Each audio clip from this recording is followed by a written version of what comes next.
Joel Giddy goes to 4th. So that's important. The Mercedes AMG, and around goes the 999. The gravel. It's not driving out of that gravel trap too. That'll be the end of it, won't it? That'll bring the session to an end for sure. Oh, geez. Joel Giddy timed that lap to perfection, didn't he? Right at the very end to get himself onto the second row of the grid in the AMG. So it's easy done on that corner there, because it's bumpy as you come off the exit. So as you're airborne over the bridge, cars bouncing off the limiter as it's airborne, and then it comes down to land.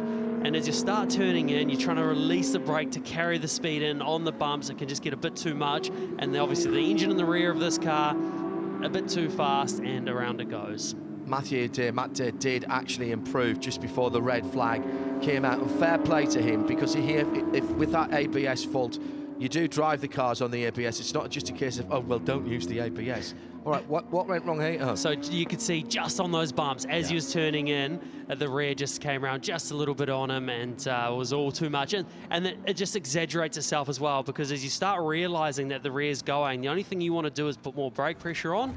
But what that's doing is putting more load on the front, making the rear come around, and unfortunately ended up in the gravel for Regan Scoullar. A couple of stories out of this. Nigel Cromie was on a very good lap, but pitted, having set purple in the middle sector.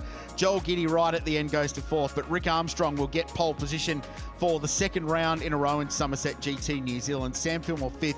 James Parker a little bit further back in 6th. The big story, I think, Luke Manson, who had just started a push lap, he's down in 7th place. He should be a contender this weekend.